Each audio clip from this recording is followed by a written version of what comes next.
to the Rise and Above podcast. My name's David Hess, and today I have Jessica Brown with me, and she's going to tell me a little bit about her life story, and she's going to share about her job. She works as a social worker, or did work as a social worker, right? I do work as a social worker. Okay, want to make sure I get that correct. She's currently a social worker, and she's going to tell us a little bit about that, and hopefully we can all learn a little something from it. So, Jessica, you want to tell me a little bit about yourself, where you're from, and whatnot? Um, I'm from Huntington, West Virginia. Um, and what do you want to know? Just anything. There's a lot, but it uh, just depends on what you want to okay, so know. you grew up in Huntington, West Virginia. Yes. Okay, and where's that near? I'm not familiar with West Virginia. It's the second largest city in the state, Okay, okay. and Uh, it's still small. how many people live there? Honestly, I couldn't tell you. I Hmm. haven't looked at a census in a long time. Okay. All right. Well, I guess let's kind of tell me a little bit about your life story. You said you were in foster care. At what age Yes. did you go into foster care?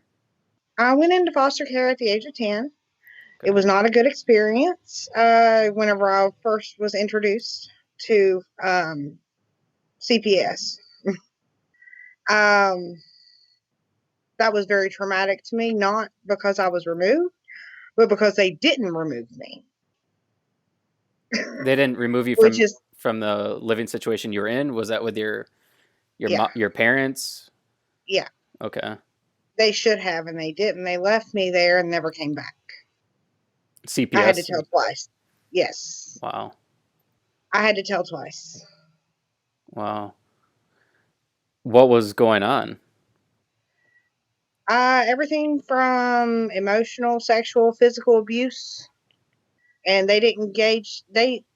I don't think they knew exactly how dangerous my dad really was. Hmm. Um, when was this? Like how long ago?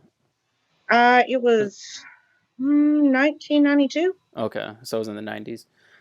Mm-hmm. Wow. So you had a call twice, and they didn't remove you until the Well, second time. what happened was I talked to the CAP program whenever I was in fourth grade, and it was fifth grade before they even contacted CPS even got involved, and it Wow. was through the referral from the CAP program in fourth grade. What is the CAP program?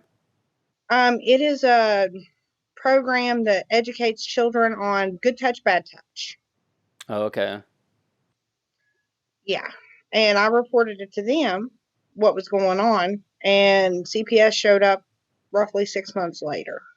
Wow. They told my parents before I got home why they were coming. They never notified me anything. I get home, my dad's waiting for me with a 44 Magnum. Oh, wow. The social worker watched him run at me like he was going to attack me right in front of her. She told him he had to leave. He left and never came back. Wow. I ended up having to go to the police. That's crazy. So, did he ever get charged with anything or He ended up getting 45 to 105 years without the possibility of parole. wow. And he's still in prison? He died last year of COVID. Okay. Did you ever rekindle that relationship at all, or Oh, I forgave him, did you? Okay. but he was where he belonged. Wow. So you went into foster care at the age of 10. What was that experience like for you? That was like a breath of fresh air compared to the life I had lived. Foster care was, but I was moved around every 2 months. Nobody really wanted me. But first, they put me in kinship care. Which That is was that's family, okay. and I was placed there with my brother, which was also sexually abusive to me. Hmm. And he took about to me every morning in kinship care. So Yes, that's how I got woke up for school. So, did you report that originally? That your brother was doing that to you as well? Mm-mm. No. No, nobody knew. No, nobody knew that. That came out later, Okay. but he wasn't placed with me for very long. He ended up in the Pines in Virginia. What's that? It's a treatment facility. He slit his wrist and held up his ROTC class with a gun, Oh wow. and he got sent to the Pines for treatment. Wow. So your time in foster care wasn't that bad of an experience compared to the life you had lived previously. Oh, it was a breath of fresh air compared to the life I'd lived. I mean, my dad played a radio constantly, so the neighbors couldn't hear our screams. The neighbors were so terrified of him that they wouldn't get involved, and they knew what was going on. Family, that was the same thing. When they knew, they wouldn't do anything because they were afraid of my dad. So aside from the sexual abuse, was he what kind of stuff would take place? Oh, beatings. Um, I still don't have any feeling in my scalp Wow. where he used to pick me up by my head and slam me against walls. Or um, he used to tell me to put my nose up against the wall whenever he was angry. And he would punch me in the back of the head, and my nose would bounce off the wall. And he would tell me not to cry because it didn't hurt. Wow. He tore the mattresses off the bed to get to me if I tried to hide. There was no escape. I couldn't run fast enough. He used brooms. He used my majorette baton, whatever he could get his hands on. His fists. He kicked. I mean, there was just no limit. And if you didn't pick a big enough switch, and he had to go pick it, it was pretty much a log. Wow. So was your mom in the picture at all? Oh yeah, she worked all the time, She didn't did and she didn't know about it or she didn't know about the sexual. She knew about the physical. okay. She was there during most of that. The first memory I have of my brother was actually whenever he cut my hair with a pair of paper cutting scissors. His punishment for that was my dad dragged him down the stairs by his feet, and his nose hit every step. I was probably every bit of 2, 3 years old. I couldn't walk down the stairs, and I Wow. watched the whole scene. He was probably 6 years old at the time, and he tried to drown. My dad tried to drown him in the sink and left him in a crumpled heap on the floor. And then my mom told him, "You shouldn't have made your dad. You should have made him mad." Basically, Wow. That is insane. yeah. That was how I spent the first 10 years of my life. But foster care was a breath of fresh air. They couldn't hit you, Well, you know. they're And not supposed to. well, I mean, I never had anybody in foster care ever hit me. That's good. That's good. You know, I'm not saying it doesn't happen, but in my experience, it was a breath of fresh air compared to what I've been through. Right. And they made a lot of mistakes, I'm sure, but it was, it wasn't what I had gone through. Yeah.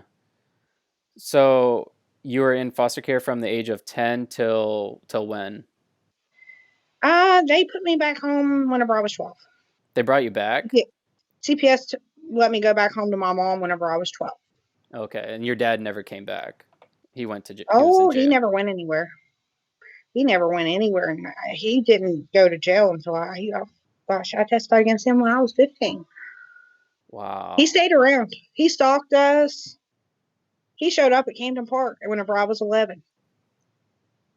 He never went anywhere. He showed up at my grandmother's house when I was in kinship care, and she held a shotgun to his head and told him she was going to blow his brains all over the pavement if he didn't leave. You know, the social workers, whenever they finally did remove me, were going to take me to get my clothes. And can you imagine a 10-year-old telling you, he'll blow you away to get to me? Wow. No, he was dangerous. And they didn't realize until that point that how dangerous he really was. Needless to say, I never got my clothes. I Wow. went with nothing to my aunt's house. That's crazy. So, but he ended up getting 45 to 105 years because it was such extenuating circumstances. He was, and whenever the social worker didn't come back, the house burned down and he picked me up from the same school I told on him at. My mom was with him. Wow. He never really went anywhere. He lived in the driveway. I watched him out the window carry a lunch pail down to my mom in the kitchen. The kitchen was downstairs. He would go down the side stairs and carry a lunch pail, and she would feed him, even after she knew what he did. So what's your relationship now with your mom? What's that like? It's improved. I mean, she's not with anybody now. That helps because my dad wasn't the only man that she had that went after me. Pretty much every man she ended up with did. Wow. Like whenever I was returned home at the age of 12, her fiance at the time um, beat me so bad in the bathroom he was covered in toilet water, full fist. He was probably 300 pounds compared to my 50-pound frame. Wow. That's why whenever I was 13, I put myself in state's custody. Hence, I can't hit you. I got tired of being beaten on. Yeah, I don't blame you. That so you were 13 when that happened? And whenever I was 13, I put myself back in state's custody. So this I happened when you're refused to. I refused to go home. I made the state deal with me. wow. And your family members obviously knew about it, like your grandma that took you in, right? And they didn't want to do She was anything. sick. Just My grandmother was very sick with breast cancer. okay. She couldn't really take care of me. And quite frankly, I was probably too old for her anyway. I couldn't imagine why. I mean, growing up in a pretty crazy situation like that would It tormented her that whenever I was asleep, I would grind my teeth and fight in my sleep because I had post traumatic stress disorder so bad.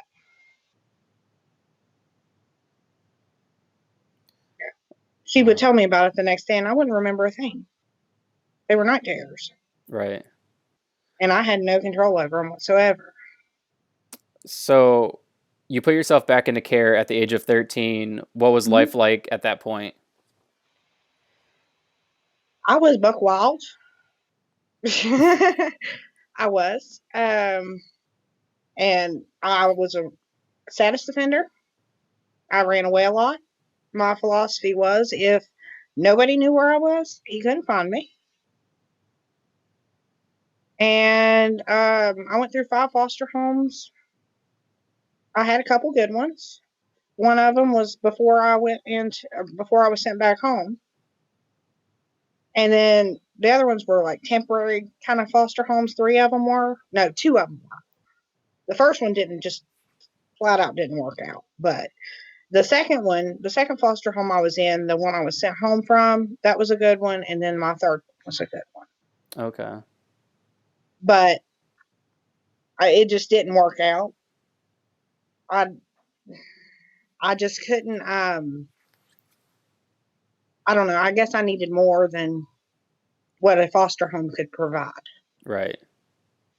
You know, they ended up sending me to Barbersville School, um, which was not a great experience being locked up, but it calmed me down enough, and they were able to catch my dad during that time, I believe, as well. So that calmed me down a little bit because I felt a little safer. You know, Right. that he was off the street, and I knew I wasn't going to just run into him randomly. Right.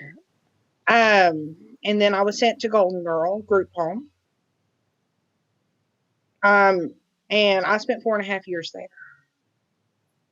How was that? Oh, that's my childhood home. They were given permanent physical custody of me probably whenever I was 16 or 17 years old. Okay. But that's my childhood home. That was the only safety I knew in my childhood. Wow. That was my safe space. And even with that, home visits caused problems. My brother tried to kill me when I was 17 Wow. with a butcher knife on Thanksgiving Day. So, and he went to jail for brandishing for 6 months. Wow. He plea bargained. Wow. What did your dad get charged with? I don't. I believe it was 11 counts of sexual abuse by a parent Okay. because I wasn't the only victim. My brother was too. But Okay. he also perpetrated on me. My brother did. Did So I he was getting it from it both. did he ever get charged at all for that? Mm-mm. No. No, because he was a minor. Okay. Yeah. Wow. That's crazy. So at this The time, group home, sorry, no, you're the, okay. Go ahead. the group home's the one that enrolled me in college. I didn't think I was ready. Apparently I was. But you'd probably say that was a good thing to do at the time, right? Yeah, I followed through with it. Yeah. It took some work because I missed most of middle school, was being moved around in state's custody so much and so much drama going on in my childhood. But I graduated high school with high honors. I started college actually technically in 12th grade. Oh wow. I took my first college class. It was English 101 in high school. Okay. And then I went on to pursue my college education after I graduated. What college did you go to? Marshall University, Okay. Where's that located at? Huntington, West Virginia. Huntington. Okay. Mm-hmm. And you studied social work? Mm-hmm. Okay. Yeah, I've got a passion for helping people. So let's talk a little bit about that. You went to school for social work. You obviously graduated. Mm-hmm. I And graduated with honors. awesome. So at that point, you said you had a passion to help people. Mm-hmm. You started working with kids in foster care. Is that No, actually, I worked for CPS for a year, okay? and then I didn't work for a while because I got sick. But I just returned to work probably last year, Okay. and I work with parents who have substance abuse concerns and issues. Okay. What was your time working in CPS? What was that like? I imagine it would be really, really There is sad. no harder job. It takes a special kind of person to work CPS. I'm sure. I remember when I have my story on YouTube or on Apple and Spotify and all that as well, but um, I talk a little bit about my experience, being separated from my mom and going into care, and I Mm-hmm. couldn't even imagine being in that position to have to take kids away, because I remember how I felt. I was so devastated and I felt lost and I just didn't know what was going to come next in life, and I couldn't imagine being the bearer of bad news. I guess essentially. Still there? Still there? Yeah, Yeah, you okay. froze up. Yeah. So did you? I was sitting here like, okay. Yeah, it froze right in the middle of your story. Oh, okay. Well, um, I was just saying how I couldn't imagine being in that position where I'm responsible for taking kids away and watching them break down emotionally because that's probably one of the most devastating things you could do to somebody. Well, with the job that I had, I didn't really remove too many, Okay. So and I I was only there a year, and I I I didn't actually remove it more than I think three. Okay. I guess maybe kids just weren't being removed at the time very often. So how does that work? Is it your choice to remove them? What's the process like? Like if you have a case that you need to go investigate, what Oh, it's been like 10 years since I've worked there. The process is probably a lot different now than it was when I yeah. worked. Yeah, probably. But at the time, what was it like? Oh man. Um, well, every time did a removal, um, it was pretty emotional for the family, for everyone involved. That's really all I can really discuss on that. Right. I mean, I don't understand what you're asking as What I was far asking as the process. what I'm asking is what's the process like when you go to remove somebody out of the home? Like is there like a group of people that get together and review the case and they're like, "Yeah, Oh, it has to let's be staffed with a supervisor. okay." So it's not Goes just through it's not supervision. It's not just snatch a kid. right. It has to go through courts. Okay. Yeah, What there is definitely a process. what's that process like? Well, I don't know what the supervisors do. I wasn't a supervisor at all. But I always just staffed it with my supervisor, and they did all the hard work. So they did all the approvals and all that. You Yeah, just so I you don't. did all the groundwork. I did the groundwork. Yeah, Okay. Um, all so right. I don't know what they did. They knew the process a lot better than I did. um, okay, so now you work with adults, right? I work with parents with substance abuse concerns and issues. Yes. Okay. And what's that like? I love it. It's wonderful to be able to help families stay together if they can safely and bring families back together. What's the common result of that? Most families tend We to, have a high success rate. yeah, that's Hmm. good. That's really good. And it's a program that actually I work in Kentucky. I don't work in West Virginia. West Virginia doesn't have the program I work for. Oh, okay. Yeah, it's not a West Virginia program. Okay. I think they should have one. Really, I do. But um, it's got a high success rate. So what is the program? Um, it's a it's the K-STEP program. I don't know what that is. It, it's it's hard to describe. Um, So if I were to come in with substance abuse issues, let's say I'm on drugs, what would you guys do? uh, an assessment. An assessment. So would somebody have to come in willingly, or do you guys? Yes. Okay, Nobody forces anything on anybody. okay, It's a completely voluntary program, okay. and it's meant to help people. What kind of things does it do? It's not like going to rehab, right? No, no. It's we develop action plans and basically get them in treatment.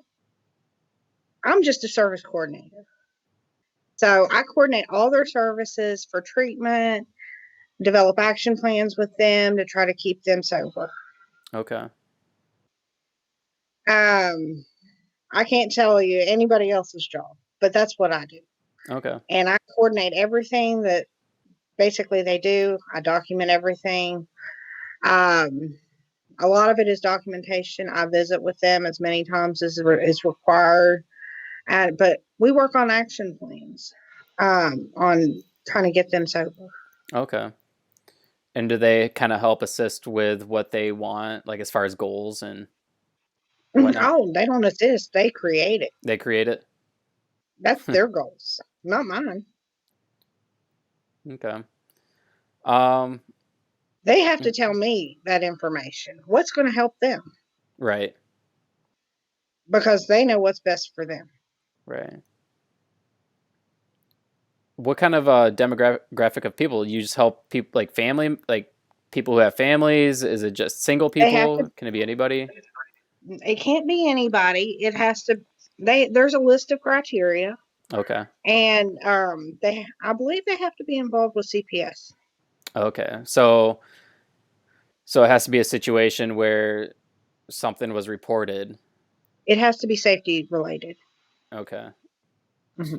Okay. With children under the age of 9, I know that. Um, where I haven't been there very long, I'm still learning everything that goes on with the job. It Hmm. takes a while I'm to sure. really learn everything. There's a lot. I'm sure, especially when you're, dealing with people's care. And I mainly have, you know, my main job is working with my clients and stuff. So, the bigger scale of things, believe me, there's a lot more to it than just our little program. I mean, it's a big lot of different programs. Okay. That's government ran, isn't it? No, No, it's not. Nonprofit? no, it is nonprofit, I believe. Okay. I don't want to tell you wrong on that though. I don't know all the aspects of the big stuff. Okay. I'm just a little person. Well, you're a little I'm just a person little person. that makes the wheel turn a little bit. So that's I'm just a little person. I'm still learning all the ropes. that's good.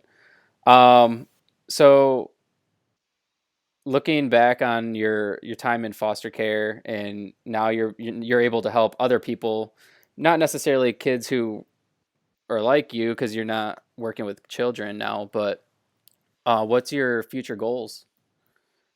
Um, I was looking into getting my master's degree. I'm in foster parent training. I like this job. I'll probably stick with it. What's a foster parent training? You're training to be a foster parent? Mhm. Awesome. Yep. Are you Uh, I've married? got 2 classes left, I think. Okay. Wow. Two classes and you'll have your master's? No, 2 classes, and I'll be a foster. Oh, okay. Okay. Be able Sorry. to go through the foster parent. The program. Well, no, that where they check your house. Oh, okay. Yeah. That's awesome. Do you have any kids or anything of your Home checks. That's what they're called. Sorry, my brain left me. Do you have any kids or are you married or anything? No. No kids, not married. No. I'm divorced. Okay. So you plan on taking foster kids into the home, right? Hmm. That's cool. That's good. Um, what's the foster like numbers? Do you know like how many foster kids relatively there are in West Virginia? Oh, in West Virginia? Yeah. Well, last time I read a newspaper article on it, there were 3 times as many kids, or maybe 4 times as many kids in foster care as they have foster parents. Wow. That's a lot. Yeah. And there's a really bad drug epidemic in the state of West Virginia. Is it yeah, I've heard a lot about that like along the Appalachian Trail. Just was it heroin and meth is a big one. Hmm. Yeah, it's very Yeah, unfortunate. I think what I've heard is we have one of the highest overdose rates of heroin overdose rates. Wow. And I imagine a lot of young kids are probably getting on that too, and it's not so good for them. Yeah, it's very sad. That's actually how my brother died last year. He died last year too. He overdosed Wow. What on multitude of things. what was your relationship with him like after, all of this was He said and done? tormented me until I was 37, till the day he died. Wow. He hated me. He called me Little Orville. Little what? Little Orville. My dad's name was Orville. Oh, okay. So he He hate blamed me. because I was my dad's daughter. He was his stepson. Oh, wow. He hated me, he resented me, and he did everything in his power to hurt me. And no matter what I did, I couldn't stay away from him because my mom just kept bringing him around. So he had a your mom accepted him even though he had done Hmm. all those horrible things as well. Oh, yeah. And she kept bringing him around and bringing him around, and he attacked me even, and she took up for him every time. Wow. Well, she did that with her men too. I was always better off in foster care. You're the first person I've talked to that's been like, "Yeah, I love foster care. It's my time in It foster was a care was dream come great." true compared to the life I lived at home. I'm sure. I'm Quite sure. frankly, it was. And I'm not saying it doesn't have its problems, but it comes down to the fact that I would not have survived living at home. The fact of the matter is, foster care gave me a chance to survive. I'm alive today because foster care was there. And that's what made you want to go into working with in that field, right? Yes. You wanted to be able to make an impact on other people's I want lives. to give back what was given to me, a chance. So, for other people that are listening, maybe even particularly other girls that watch this that maybe find themselves in the same position that you were in, or in any situation really, any abusive situation, what would your advice to them be? Get away from it. Would there be If somebody they can contact? What It depends on the type of abuse. There's contacts for any kind of abuse. before But like a teenager, somebody who doesn't really understand, maybe I should contact this person instead of this person, what should they do? honestly, I would go to the police. CPS, I mean, if it's that dire of an emergency, call 911. You know what I mean? If it's like sexual abuse or physical abuse or something like that, get the police involved. And then they can call CPS. I think the problem with that is kind of like what you had talked about earlier. Um, if you get the police involved, then you kind of go back to, you go back home and your parents now know about it. And then now you got to wait around for CPS to get involved. And Mm-mm. no, That's not how that works. If there's a safety issue, the police aren't just going to send you back home. where are they going to take you? It depends on the situation.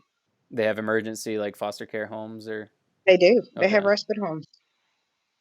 They also have. I mean, it just depends on the situation. It really does. Kinship care is the first choice always. They try to keep a family together. Hmm. At least in some way, shape, or form. Put them with a relative is always the first choice. Right. And sometimes that works. Most of the time, it does, as far as I'm aware. You know, um, but if all else fails, then it's foster care. But that's usually a last resort. Okay. So your advice to them would be call the police or, you know, Or call CPS call CPS. if they need help because a worker will show up. But if it's a situation kind of like mine, I recommend they go to the police Okay. because a social worker is not equipped to deal with somebody as dangerous as my dad. And that's going to put them in danger too. Right. What are they going to do with no gun? Right. Whenever, my dad had a gun. He had a whole lot of them, and he wouldn't hesitate. Yeah, he obviously charged you in front of the social worker. Hmm. Yeah, he He wasn't did. he wasn't ashamed. No, I mean, he wasn't ashamed at all. The neighbors were petrified of him because he would pull guns on them when they pulled around, when they turned around in our driveway. We were taken to court numerous times over that, Was he because he'd shoot at them. was he an addict or on it? Was he on drugs or an alcoholic or anything? Nope, not No. at all. What was his childhood like that would make him want, or may not necessarily want, but what would make him be We like never that? had anything wrong with him. As far as his childhood upbringing, his parents were like the most saintly people ever. But he was the 13th child. So he So didn't maybe didn't get enough maybe he would, love. I don't know. I never got to meet his parents, but the way he described them, they were saintly people. Kind of, he told me about them in a letter, Mm. and he described his childhood as ideal. There was never any explanation other than a teacher telling him that he would never be amount to anything that ever occurred to him bad at all. He just had a bad temper and he was an ingrained pedophile. Mm. So, all in all, he was a violent, ingrained pedophile. What did he do for a living? He was ex Navy. Really? Wow. Yep, honorably released. Wow. Hmm. That's sad. And he was a mechanic after that. Okay. And then, whenever my mom was married to him, she worked, he didn't. When all this took place, he didn't have a job. Mm. He stayed at home. He built stuff. He worked on the cars. He painted moons on a tractor trailer in our yard. But he never worked. Wow. And my mom was 17 years younger than him. Okay.